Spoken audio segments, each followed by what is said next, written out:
Muy buenas tardes a todos y a todas. Soy Víctor Domenech, coordinador del proyecto Digi4MSIK y continuamos con nuestra serie de webinarios y hoy contamos con un ponente excelente que forma parte de nuestro consorcio en el proyecto. Hablamos de Kieran O'Sullivan, seguramente muchos lo conoceréis. Es un profesor muy conocido y también investigador, así como fisioterapeuta de formación. Un segundo, por favor, voy a compartir ahora la pantalla. Bien, como decía anteriormente, este es el quinto webinario de nuestra serie de webinarios y hoy vamos a hablar de cómo podemos apoyar el automanejo del dolor lumbar. Y en esta ocasión vamos a cambiar un poco la estructura del webinario y vamos a ponernos innovadores con Kieran. Hasta la fecha hemos estado siguiendo una estructura de 30 minutos de presentación de PowerPoint y luego otros 30 minutos de sesión de preguntas y respuestas. Sin embargo, hoy queremos que sea una sesión más dinámica y vamos a probar una estructura nueva. Para ello, vamos a empezar directamente con una conversación con Kieran y empezaré haciéndole algunas preguntas y en algún momento, todavía no puedo decir cuándo, empezaremos a aceptar las preguntas por parte del público. Así que, por supuesto, estáis más que invitados a escribir vuestras preguntas en el chat. Además, para aquellos que deseen escuchar la conversación en español, tenéis que recordar que es necesario activar la función de interpretación en Zoom. En cualquier caso, en chat, nuestras colaboradoras lo van a escribir para así recordaros cómo podéis escuchar el servicio de interpretación simultánea. A continuación, voy a compartir pantalla. Kieran, en primer lugar, bienvenido. ¿Cómo estás? Muchísimas gracias, Víctor. Muchas gracias por la invitación y gracias también por liderar este proyecto de Digi4MSIK. Seguramente que la gente ni sabrá todo el trabajo que hay detrás y entre bambalinas tras un proyecto como este. Muy bien, Kiran, el tema que nos ocupa hoy es cómo podemos apoyar el automanejo en el dolor lumbar. Y eso, hay una frase que resume muy bien los temas que vamos a tratar en la sesión de hoy. Y esa frase es, claro, el arreglar el dolor lumbar versus a lo mejor pues otro tipo de soluciones, el coaching. Entonces, ¿qué es lo que quieres decir con esta frase? Bueno, por formación profesional a mí se me enseñaba que, claro, cuando hay algún tipo de dolor físico, como el dolor, pues se tiene que arreglar a través de algún procedimiento, inyección, ajuste, etcétera. Y a lo mejor esas reglas sí que se aplican a algunos tipos de dolor, pero claro, a lo mejor puede haber algunas alternativas como el ejercicio que puede ayudar muchísimo a la recuperación del dolor y a estar sanos en general. Nosotros, en cualquier caso, somos criaturas que trabajan con hábitos, con costumbres. Yo llevo 30 años trabajando con pacientes y sigo adaptando esa mentalidad de arreglarse, arreglar la postura o a lo mejor el tono muscular, activación, etcétera. Y con el paso del tiempo me he dado cuenta, y además esto es trabajo de muchísimas personas, de mi supervisor y de muchos formadores y profesionales sanitarios. Y nos hemos dado cuenta de que si queremos mejorar, el automanejo es clave. Pero el desafío del automanejo es que para muchas personas el automanejo es como que se te está soltando ahí, te van a dejar solo mientras que la otra persona no hace nada. Por eso tenemos que cambiar un poco la mentalidad y cuando hablamos de coaching no es que dejemos al paciente ahí abandonado, sino que vamos a establecer una relación. Sabemos que los pacientes necesitarán algún tipo de apoyo y también un control. O sea que no solamente es que los pacientes piensen por sí mismos, sino que se trata de guiarlos a lo largo de este proceso y tratar de ayudarlos para que hagan las cosas por sí mismos, pero al mismo tiempo, como profesionales, tenemos que comprender que necesitan un proceso de aprendizaje y a lo mejor cambiar sus propias creencias y perspectivas. Sí, justamente esta semana tenía una charla con estudiantes y claro, como que muchas veces se piensa que el enfoque es el de arreglar, porque es lo que se nos ha enseñado siempre.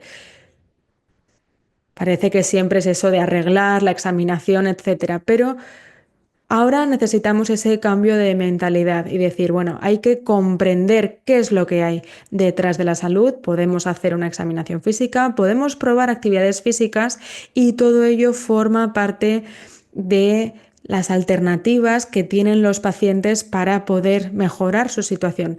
Y a mí me gustaría muchísimo que en 20 años la gente comprenda esto. Ahora mismo tenemos que comprender el riesgo que plantea el que muchos pacientes se muestren vagos y no quieran hacer nada al respecto. Sí, yo tengo la misma impresión cuando estoy con estudiantes y empezamos con el curso de dolor, pues como que se tiende a ver esa creencia popular del dolor lumbar, que claro, es como que lo tienes que arreglar para que se pueda mejorar la situación. Así que te doy toda la razón. Y comparabas el dolor lumbar a lo mejor a algunas patologías temporales como el cansancio, la tristeza. Entonces, no sé si nos puedes explicar un poquito más a qué haces referencia con este tipo de tratamiento.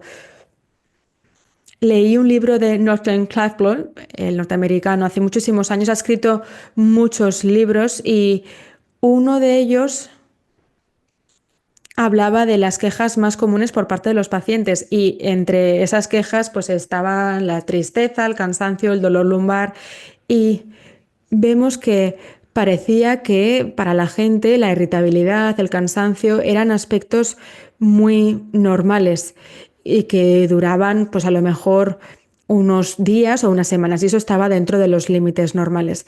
Y esto era algo muy diferente a algo incapacitante. Entonces parece que si es algo de 3 días, será muy diferente a algo como por ejemplo una fatiga crónica.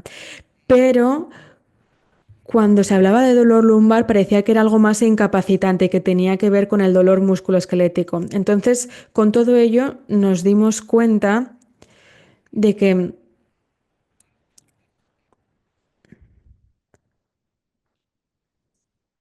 en realidad son aspectos que se pueden comparar porque hay pacientes que experimentan dolor lumbar pero también durante muy pocos días y por eso se puede hacer esa analogía siempre y cuando no sea algo persistente.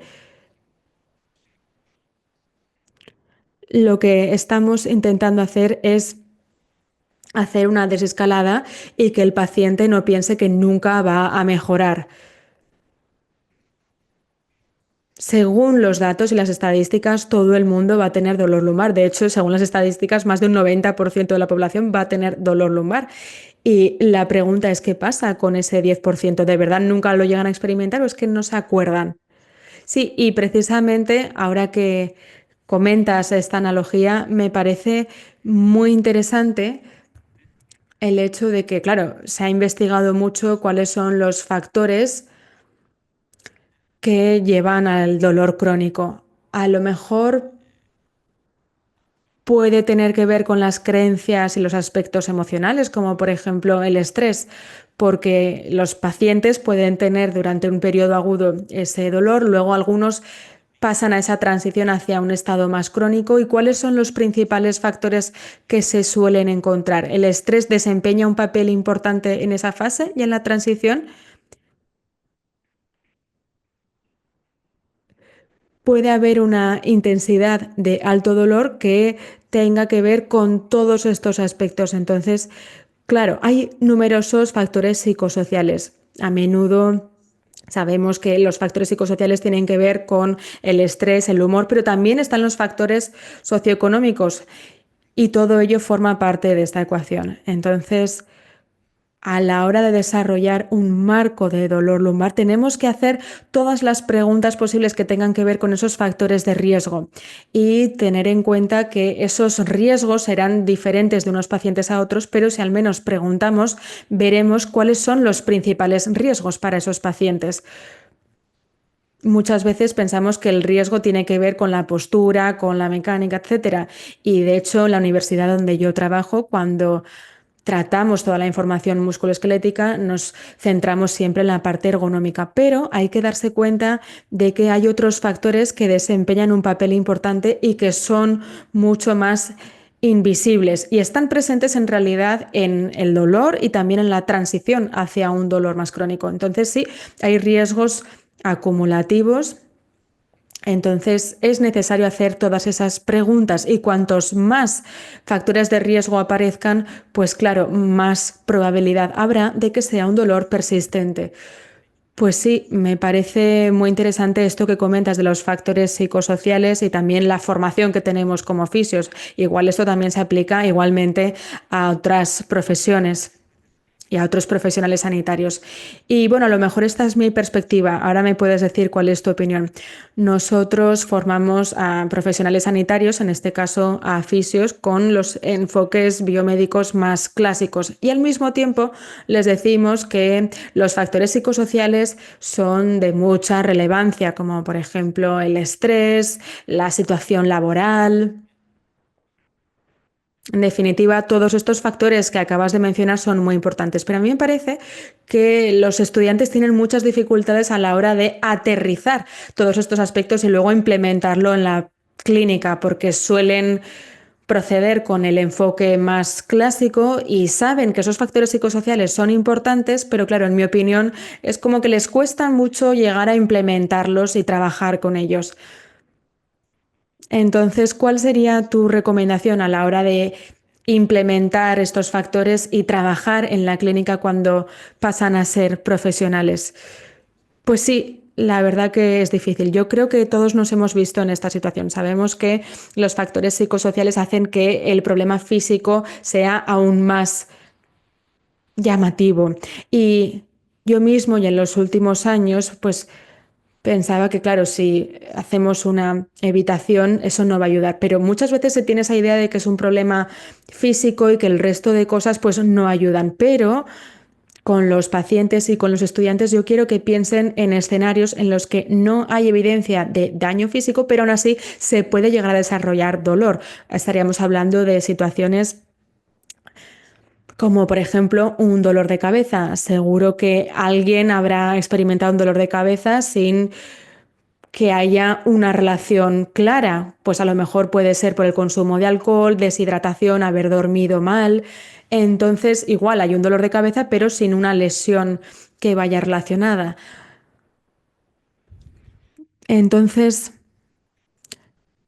tenemos que ver si a lo mejor es plausible que ese dolor se haya manifestado a raíz de otros factores psicosociales. Y, por ejemplo, hablando de la hipertensión o alta presión, muchas veces los médicos no hacen una distinción. Está, por un lado, la parte biológica y, por otro lado, la parte psicosomática.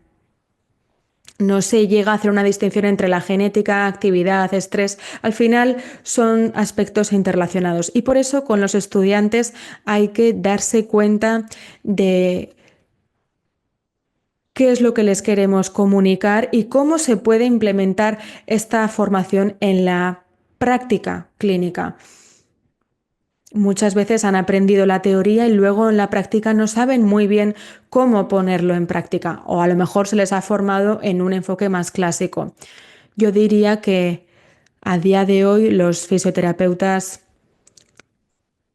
que acaban de terminar sus estudios tienen más evidencias de toda esta implicación de los factores y tratan de implementarlo en la práctica. Ahora vemos a jóvenes muy cualificados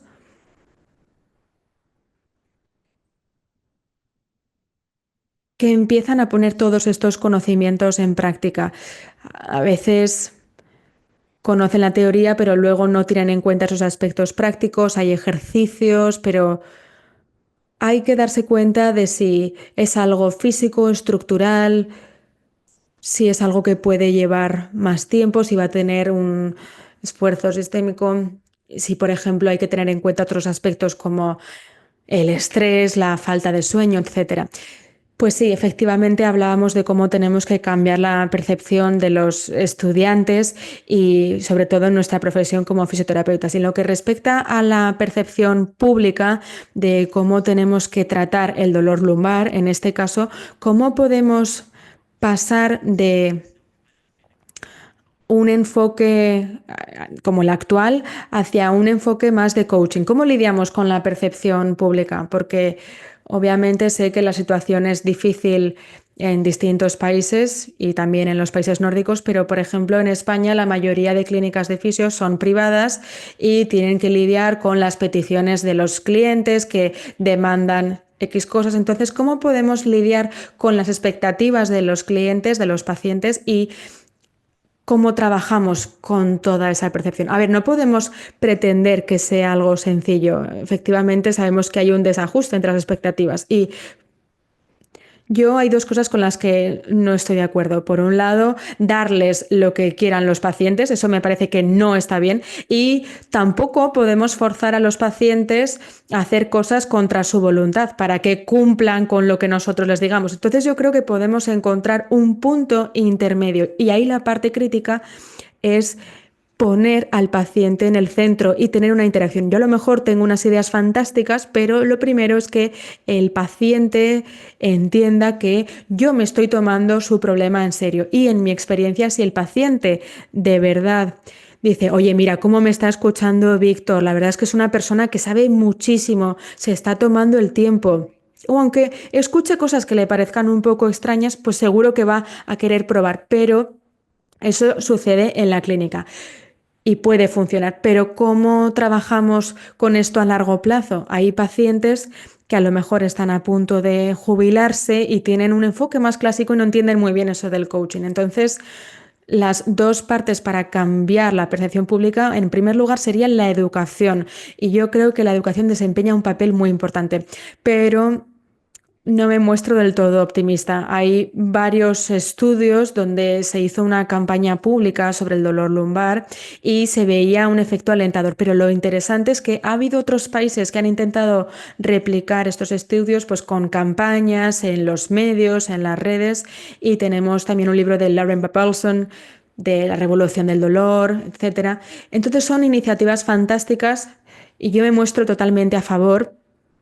Y me gustaría, obviamente, que tengamos más campañas de este tipo que son muy positivas, pero lo mejor es ver qué podemos hacer con la educación. En Irlanda, las empresas de alcohol y de juegos y de apuestas hacen campañas, pero claro, no ponen impuestos en el alcohol. Y cuando hacen este tipo de campañas, igual no se llega del todo al público. Entonces, tenemos que cambiar la conducta pública también en la sanidad. Y yo creo que la parte importante es cambiar los incentivos. En muchísimos países se están llevando a cabo campañas y a lo mejor el gobierno tiene que cubrir los gastos de una resonancia magnética, ver si hay un tratamiento que sea efectivo. Entonces necesitamos una gestión supervisada, sea con un fisio, con un nutricionista, psicólogo o una mezcla de todo ello. Y así, claro, seguramente va a ser menos financiado, menos accesible. Entonces, si de verdad queremos cambiar la percepción pública, pues tenemos que transmitir ese mensaje holístico. Así que sin duda tenemos que conseguir que todo esto sea mucho más atractivo y más asequible, porque a día de hoy es poco accesible y poco asequible como para encontrar el apoyo que necesitamos. Muchas veces como sí, mi seguro me cubre la inyección o la resonancia, pero tenemos que cambiar esa mentalidad y yo creo que es ahí donde está la clave. A ver, yo no soy político, pero sí que necesitamos influencia política. A lo mejor que haya órganos representantes de los fisios y que se puedan defender estos. un acceso a cosas que funcionen y eso puede ser pues ejercicio, em, actividad física, etcétera. Efectivamente, es una combinación, tiene que haber acción política y al mismo tiempo intervenciones en el sistema sanitario y también profesionales que lleven a cabo esa campaña educativa y que así pueda haber cambios de verdad. Claro, también a nivel individual podemos centrarnos en lo que podemos hacer dentro de nuestra comunidad, pero luego a nivel internacional tiene que haber organizaciones que defiendan esta postura. A lo mejor cada uno puede defender en su profesión como psicólogo, como nutricionista, como fisioterapeuta, pero necesitamos una mayor defensa a nivel grupal y a nivel internacional, como por ejemplo tienen las farmacéuticas. Bueno, yo no soy experto en política, tampoco soy político, simplemente soy profesor en la universidad y hago investigación, pero a lo mejor un ejemplo de lo que yo hago en la clínica y que puede ayudar a cambiar el enfoque, pues mira, cuando yo tengo a un paciente en el que tengo la sospecha de que es un paciente con dolor crónico lumbar y veo que no hay nada demasiado específico, nada que se pueda arreglar, entre comillas, y a lo mejor queremos pasar a un enfoque más centrado en el coaching, a mí lo que me funciona muy bien es realizar una examinación clínica muy exhaustiva para que así pueda demostrar con datos lo que está sucediendo. Y también lo que he visto con los pacientes es que esto es algo muy potente porque se dan cuenta de que no tienes una preferencia hacia un enfoque particular. Se dan cuenta de que estás considerando todas las opciones, estás haciendo una examinación muy exhaustiva a nivel clínico y también a nivel del historial del paciente, te lo tomas muy en serio, de manera exhaustiva, y a mí me parece que es una muy buena manera de conseguir que los pacientes confíen en nosotros. Así que simplemente, pues a modo de ejemplo ilustrativo de cómo podemos hacerlo. Sí, efectivamente ha habido muchos estudios y ha habido muchos ministerios también que han hecho un estudio de cómo sería una buena consulta, qué es lo que diferencia a un buen médico, a un buen fisio de uno que no lo sea. Y volviendo a un estudio que se hizo en Noruega, se descubrió que si se toma al paciente en serio y se le examina de manera exhaustiva, estos serán indicadores claros de una buena consulta. Y hay que hacer esa examinación muy exhaustiva, efectivamente, estoy muy de acuerdo.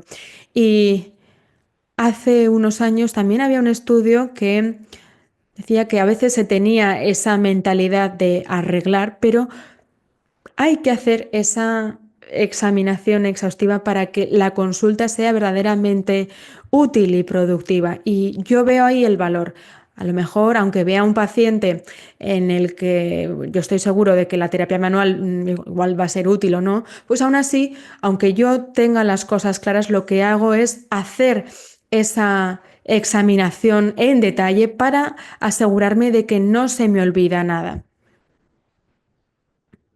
Y luego a lo mejor pues te puedes dar cuenta de otras cosas en las que no habías reparado. Obviamente lleva tiempo, pero me parece que es algo que merece mucho la pena cuando hacemos estas exploraciones. Sí, lo vemos muy a menudo con la ciática y en muchísimas ocasiones los pacientes se piensan que es ciática y cuando les haces la exploración, pues igual te das cuenta de que no tienen en realidad lo que ellos piensan, igual alguna referencia a la pelvis, pero no es nada en serio y entonces hay que decirles, vale, pues ahí los cables, los nervios funcionan bien, lo he estado estirando el nervio y no ha presentado daños ni tampoco dolor. Entonces ahí es como que se abre la puerta a adentrarte en una nueva perspectiva.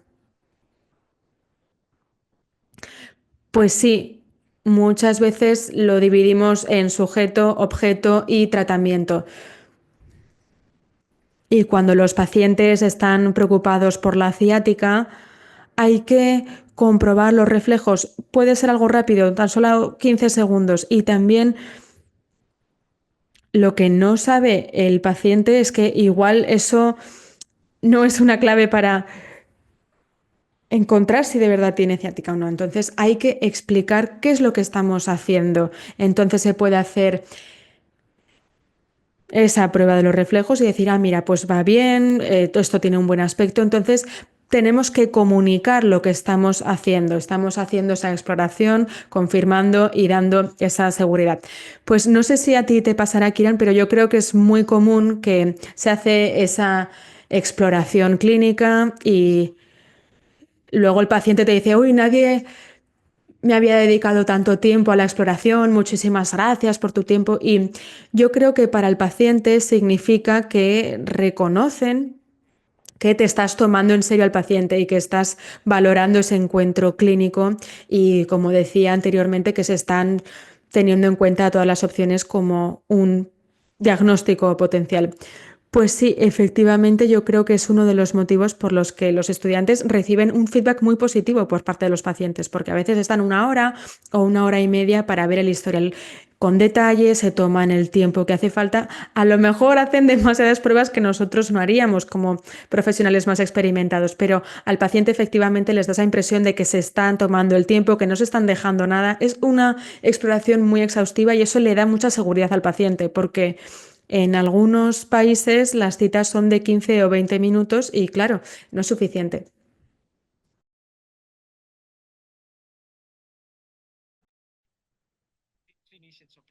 Y Kiran, vemos que los facultativos muy a menudo ven a pacientes que tienen proveniencias muy diferentes. eh, Y, por ejemplo, se está también estudiando la importancia de la alfabetización en cuanto a sanidad y muy a menudo también en algunos países nos encontramos con pacientes que tienen muchos conocimientos sanitarios. Entonces, ¿cómo bregamos con esta diferencia entre los niveles de estudios y entre, digamos, los contextos de las personas? Bueno, lo cierto es que, mira, justo esta tarde, antes de este encuentro, estábamos haciendo una revisión sistemática con adolescentes que tienen dolor de espalda, muchos de clase media, con padres con un alto nivel educativo. Y no es que no les queramos tratar, pero sí que vemos que es una sección de la sociedad que tiene un perfil muy concreto y es complicado. Depende un poco de primero de dónde vienen esos pacientes y dónde estamos teniendo estos encuentros. Vemos que hay muchos datos de los países de altos ingresos y entre los que de los países de altos ingresos, la gente que tiene más dinero. En mi universidad, por ejemplo, estamos en una parte bastante acomodada de la ciudad. Entonces, me parece que tiene bastante que ver con el automanejo. Por supuesto, no intento juzgar ni criticar a nadie, pero sabemos que si tienes un estatus socioeconómico elevado, si eres de una clase social más acomodada, el automanejo es más fácil. Tienes más recursos, tienes dinero para acceder a los recursos, tienes más confianza para levantar la mano y buscar esos recursos. Así que uno de los desafíos de aquellos que estamos a favor del automanejo es asegurarnos de que no aumentamos esta brecha que tiene una implicación en cuanto a, por ejemplo, el acceso a los servicios sanitarios físicos, como también la cultura sanitaria. Entonces vemos mucha disparidad entre esa mezcla de gente que viene a la clínica, que puede ser diversa y que a veces es menos aventajada que aquellos que forman parte de los estudios. Y la evidencia nos dice que no tenemos que intervenir, que no tenemos que solucionar basándonos en la perspectiva tradicional, pero tenemos que tener cuidado de que el automanejo no se interprete entre estos grupos como te doy un panfleto y allá tú. Y por supuesto, hay muchos grupos investigadores que están hablando de que haya implicación de los pacientes, de la comunidad pública, y esto está muy bien, pero muy a menudo estos grupos de pacientes que se implican con cierta frecuencia, digamos que son parte de esa sociedad con más ingresos porque tienen tiempo, incluso el nivel suficiente de educación para implicarse con estas comunidades. No sé si me explico bien. Así que sabemos sabemos que es un problema y tenemos que asegurarnos de que ponemos esta información a disposición en diversos idiomas y saber quién es el mensajero. Y, por supuesto, si tú tienes un migrante africano en Irlanda, yo puedo dar una ponencia y se podría traducir, pero en un mundo ideal, si queremos cambiar los planteamientos, debería ser una persona de ese contexto y que hable ese idioma al que esté dando la potencia. Cuando fui a Qatar y estuve trabajando en Oriente Medio durante varios años, había situaciones en las que primero yo podría haber estado completamente equivocado y incluso en otras ocasiones, aunque estuviera en lo cierto, no me percibían como demasiado creíble porque yo tenía una perspectiva completamente diferente y vengo de otro contexto muy diferente. Sí, y estas implicaciones culturales son cruciales y de hecho hace poco eh, leí un artículo publicado en una revista sobre una encuesta que se hizo en Canadá y una de las conclusiones que alcanzaban era que cada vez más pacientes con trastornos musculoesqueléticos, bueno, pues están contentos con que se les formen y se les pide que hagan ejercicio y siguen adelante con ello, pero tenemos que tener en cuenta cuál es su contexto socioeconómico y de dónde vienen, porque también depende mucho en función del lugar, del contexto social, etcétera. Sí, y quizá tú y yo consideramos que nuestras creencias están tan maduradas que no están influidos por el hecho de que hayamos sido criados en España y en Irlanda, pero por supuesto nuestro contexto social importa, incluso si vives en Europa. No quiero meterme en nombrar países diferentes, pero creo que hay países en Europa en los que hay acceso mucho más rápido, por ejemplo, a las pruebas de imagen. Hay algunos lugares en los que se hace una resonancia inmediatamente en cuanto hay dolor de espalda, aunque no esté indicada, ¿no? Entonces esto tiene ciertas implicaciones para todos los facultativos. Bueno, la verdad es que me está encantando por los derroteros por los que va la conversación y creo que se están planteando se están debatiendo preguntas muy interesantes. Si a ti te parece bien, vamos a abrir el turno de preguntas al público porque veo que se están publicando varias preguntas y creo que además también tenemos tiempo todavía para responderlas. Una pregunta nos la plantea David y dice, ¿estarías de acuerdo con que el coaching es ese puente entre la dependencia y la independencia? Y no sé si crea interdependencia, si estamos interpretando bien la pregunta. Bueno, sí, entiendo que esa idea de puente es la correcta. Soy consciente de que hay gente que va a necesitar muy poquito coaching, muy poquito de este puente y de repente pues se va a poner a funcionar muy rápido, pero hay gente que necesita un poquito más y tiene cierto grado de subjetividad esto. Todos estamos de acuerdo en cuál es el destino. El destino es a largo plazo gestionar tu propia salud y de cuando en cuando recurren al apoyo de los sanitarios cuando lo necesitan. Por ejemplo, la gestión o el manejo de la diabetes o del EPOC pues son enfermedades que se automanejan hasta cierto punto. Una persona que tiene diabetes no está constantemente gestionándose en su propia medicación. Sí que vemos que tienen que en un momento dado recurrir al sanitario para ajustar la medicación. O en el caso de la EPOC, si tiene una agudización, pues sí que recurren al sanitario. Una persona tiene dolor de espalda, va al fisioterapeuta y si luego vuelve a tener dolor de espalda, considera que igual esa intervención ha fracasado.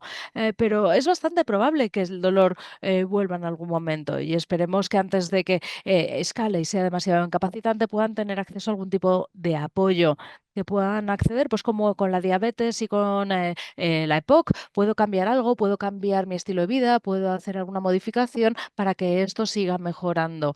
Y aquí es donde la sanidad es complicada. En Irlanda, la verdad es que tenemos algunos KPIs, indicadores, parece que hay que dar de alta a la gente en un plazo concreto y esto plantea problemas en cuanto a la cantidad de personas que tenemos en tratamiento. Y luego también es interesante que tengamos en cuenta las fluctuaciones en el dolor. Y en el ensayo que hemos hecho, lo que hemos hecho ha sido pedirle a la gente que vinieran ciertos intervalos de manera estructurada. Ven en 6 meses o ven en cualquier momento del próximo año en el que tengas algún problema. De esa manera, no es que les hagamos dependientes, pero tienen un acceso continuado en vez de tener que volver al punto de partida para poder arrancar.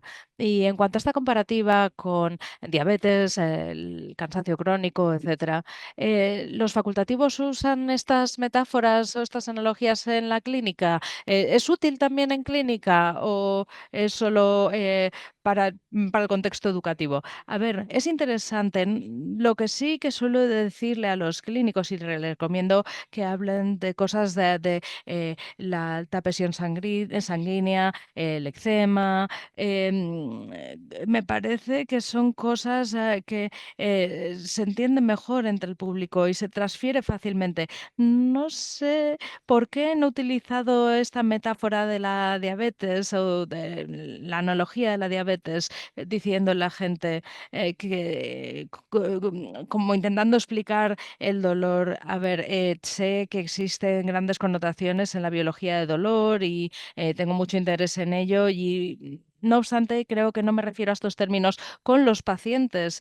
A ver, no sé si tú crees que puede haber alguna ventaja y desventaja al hacerlo, porque para algunas personas la diabetes puede resultar quizá una enfermedad o una condición que da más miedo. Es bueno reflexionar sobre ello. Quizá no lo haya hecho antes, pero a veces utilizo este tipo de metáforas por pedagogía, quizá en el contexto formativo, pero no en la clínica, porque cuando intento explicar o contextualizar por qué la educación o mejorar el conocimiento sanitario entre los pacientes es importante, suelo utilizar el ejemplo de la diabetes, cuando tenemos que enseñarle a los pacientes pues, qué es la insulina, el índice glicémico. Tienen que saber lo que son esas cosas para poder cuidar de su salud.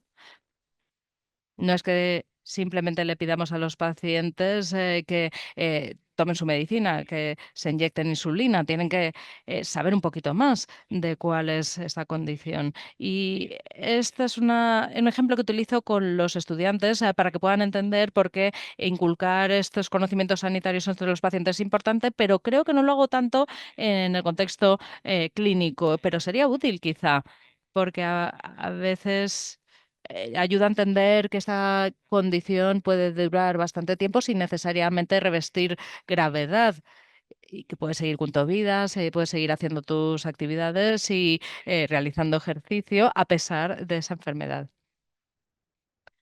Y la verdad es que me gustaría que el público supiera que efectivamente esto es algo que tiene que calar con la gente que diseña los servicios sanitarios, porque parece que el modelo que seguimos es el de cuidados agudos, mucho tratamiento durante un periodo de tiempo y luego hay que darles de alta. Y yo preferiría verles de forma precoz, no verles con demasiada frecuencia, sin embargo, mantenerse en contacto y supervisarles durante un extenso periodo de tiempo. Mientras que los gestores de los servicios sanitarios lo que quieren es que se haga el tratamiento durante un periodo concreto y luego desaparezcan. Es un modelo de cuidados agudos que tiene, creo, sentido en cierta parte del sector sanitario, pero no en todo. Bueno, seguimos con las preguntas del público porque me parece que han surgido muchísimas, Kiran. Martin decía en República Checa. Se centran mucho en el modelo biomédico. Dice que es un fisioterapeuta recién graduado y a veces, bueno, pues tiene problemas con los pacientes cuando les dicen no pasa nada, no tienes nada mal. Sin embargo, las posturas parecen no importar tanto como les habían hecho creer. Entonces, ¿por qué iba un paciente a creer más en Martin comparado con un fisioterapeuta con con más experiencia? ¿Cómo deberían gestionar esta situación? Bueno, pues seguramente esto vuelve a algo que habíamos mencionado antes, ese desajuste entre lo que esperan los pacientes en consonancia con sus creencias y lo que necesitan. Bueno, yo puedo decir muchas ocasiones en las que me he equivocado. Tenía tanta prisa por darle a la gente la información adecuada que no les he dado el tiempo suficiente para que me contaran toda su historia. Y a veces que queremos rápidamente darle la educación y los ejercicios adecuados que no les escuchamos lo suficiente. Así que quizá es importante que les dejemos hablar todo el tiempo que necesiten, que cuenten toda la historia y en la medida de lo posible lo que les digo es que les intentemos ayudar a conectar los puntos ellos mismos y utilizamos cronogramas de manera que, no sé, si en un historial de 2024 pueden identificar brotes en marzo, en agosto y intentamos hacer las conexiones para ver si hubo algún punto desencadenante, levanté algo en algún momento y luego tenemos una conversación en la que hablamos sobre su trabajo, sus hábitos de sueño, para ver si han cambiado. Y muy a menudo hay cosas que no se habían planteado, pues había exámenes en marzo, un gran proyecto, o tuve gripe, no hice suficiente ejercicio. Muy a menudo, de esta manera, pueden ellos detectar que hubo repuntes en su dolor que tenían que ver con, digamos, otras cosas que estaban ocurriendo en segundo plano. Y muy a menudo la gente no está tan familiarizada con sus propios datos. Si pueden identificar que su dolor está relacionado con esas cosas, podría ayudar. Y espero que esto arroje cierta claridad, pero al mismo tiempo también reconozco que no todo el mundo va a estar a favor de ello. Y lo que puede hacer más fácil la vida de Martin habría sido si el facultativo que les ha derivado hubiera tenido también esta conversación con ellos para saber que hay distintos factores que influyen sobre esto. Sheila nos está preguntando si, por ejemplo, este enfoque de coaching funcionaría mejor individualmente o en terapia grupal. No sé si tiene alguna idea o alguna experiencia al respecto. Bueno, pues puedo compartir mi opinión y algunos datos. Creo que puede funcionar en ambos contextos. Creo que solamente hay un ensayo con este mismo enfoque, comparando el enfoque individual con el grupal. Y este estudio mostró que el enfoque individualizado era mejor. Hay una serie de razones que pueden justificar por qué es mejor tener este enfoque individualizado. Puede tener implicaciones de tiempo, de atención y luego también porque la intervención se personaliza a la persona. ¿Deberíamos hacer teletratamiento o en persona? Bueno, creo que hay que ofrecerlo todo. Yo creo que hay que ofrecer todo el abanico de opciones a los pacientes, pero sería fantástico si los mensajes principales fueran iguales en todos esos ámbitos. Si vas a hacer un telecuidado o un tratamiento individual o si vas a hacer una clase de grupo en un establecimiento comunitario, bueno, pues podrían cambiar algunas cosas pequeñas, pero en general los mensajes sobre el modelo sanitario biopsicosocial debería ser el mismo. Los mensajes claves, no es tu culpa, es comprensible, deberían ser iguales. Pero si es individualizado, creo que se puede hacer un poquito mejor. Y me parece que sigue teniendo un gran papel que jugar el teletratamiento y las terapias en grupo, porque tenemos mucha gente que tratar. eh, y es fantástico si lo podemos hacer de manera individualizada, pero con la otra vía podemos llegar más lejos. Y hay muchísima gente que no está obteniendo el tratamiento adecuado. Entonces, si podemos incluir a esa gente en teletratamientos, en telecuidados sanitarios, en terapias grupales, bueno, pues mejor. Y tengo una compañera que está haciendo un estudio valorando ejercicios en grupos en establecimientos comunitarios para tratar el dolor crónico y no están siendo fisioterapeutas, ni siquiera es los que están haciendo estos entrenamientos. Son entrenadores personales, están haciendo clases de ejercicios para gente que tiene dolor, no porque quieran reemplazar a los fisios, sino porque queremos difundir el mensaje. Y por lo que decías antes, yo diría que incluso si optas por la terapia grupal, es fundamental que los pacientes perciban que hay cierto valor y organización detrás de esa propuesta, porque si los pacientes piensan simplemente que, bueno, el sistema sanitario se está intentando deshacer de los pacientes porque les falta tiempo y recursos o porque falta personal sanitario, pues al final la adherencia y la confianza se desploman.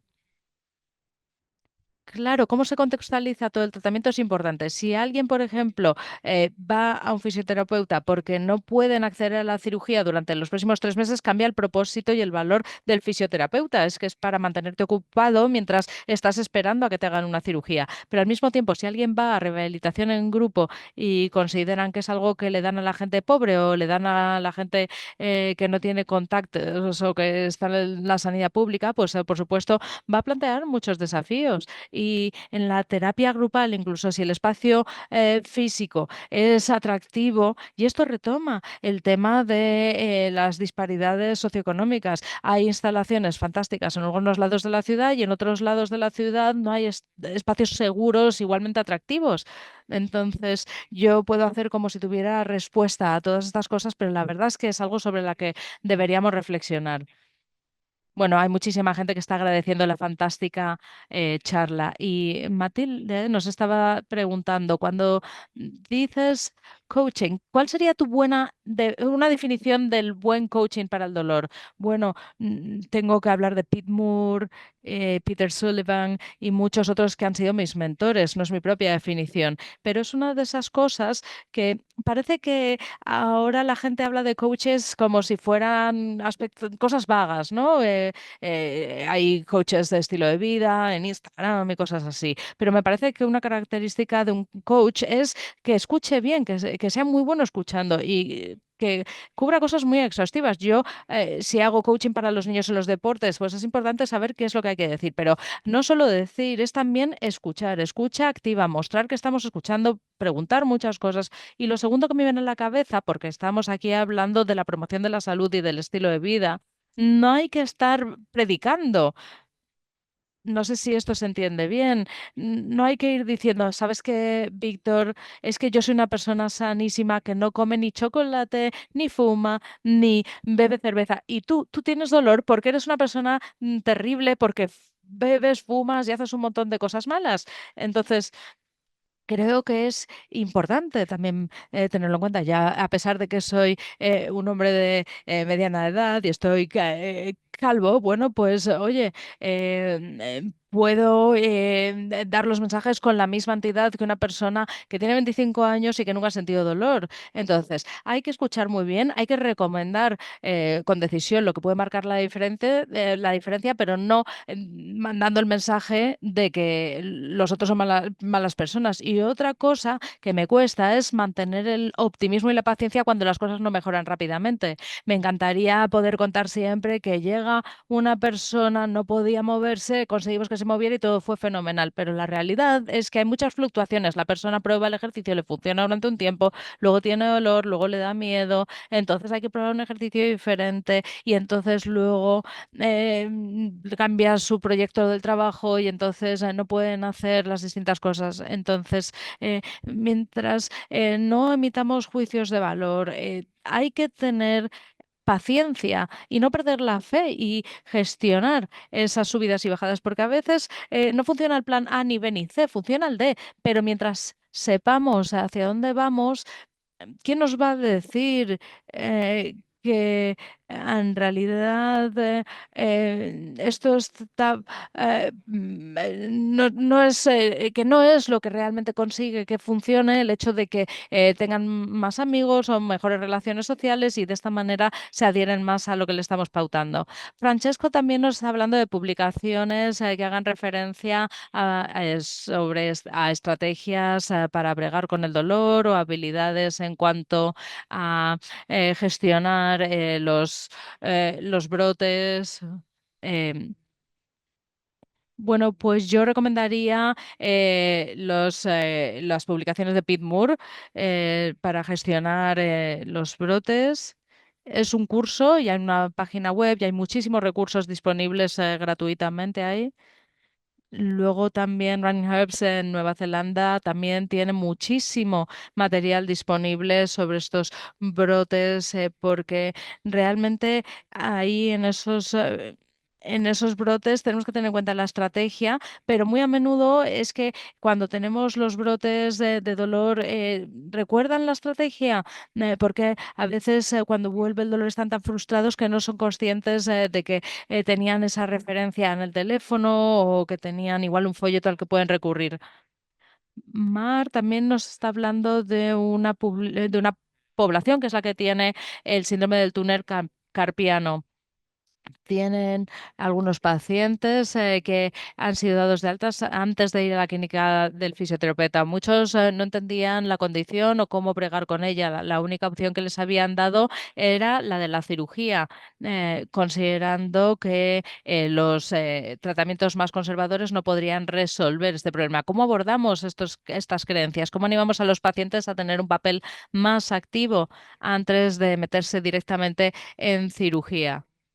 Bueno, no sé mucho del síndrome del túnel carpiano, pero muy a menudo se les manda a cirugía antes de haber tratado todas el resto de vías. Es bastante frecuente.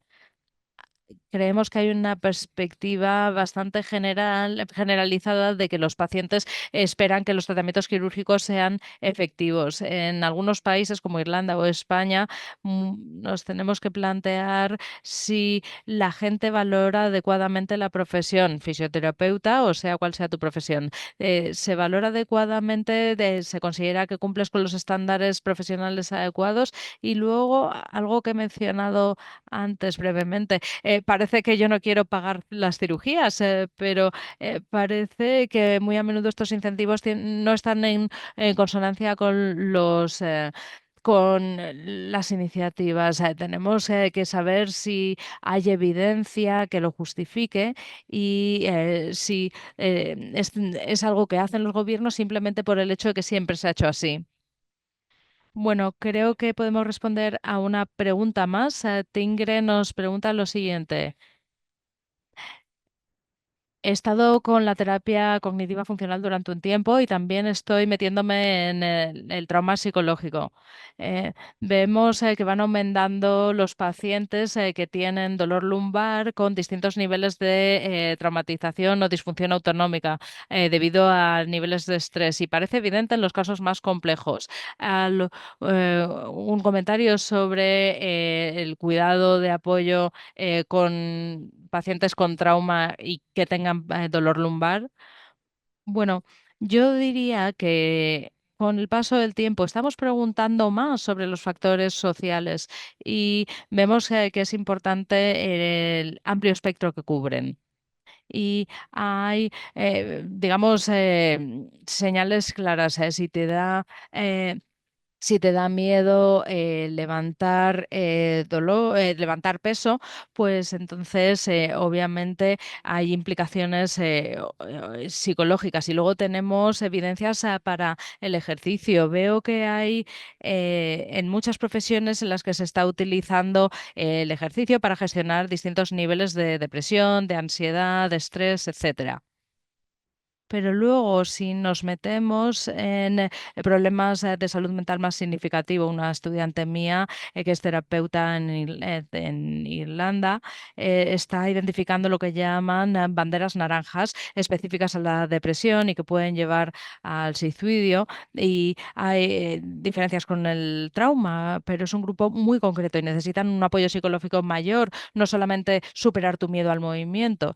Y el papel del fisioterapeuta al principio podría ser identificarlo. Simplemente eso sería una forma buena de empezar. Y luego también considerar que gestionar, que como parte del tratamiento, gestionar ese trauma podría ser importante. Michelle Sterling ha hecho un trabajo fantástico con el dolor de cuello y también vinculado con el estrés y seguramente sería el estudio más significativo que me viene a la cabeza. Es una descripción de inoculación del estrés y, por supuesto, que hubo muchísima formación implicada, pero llega un momento en el que vas a necesitar también algún tipo de implicación de la psicología clínica. Y en el caso de Irlanda, esto es muy poco accesible, así que es importante comunicar muy bien y en algún momento tiene que haber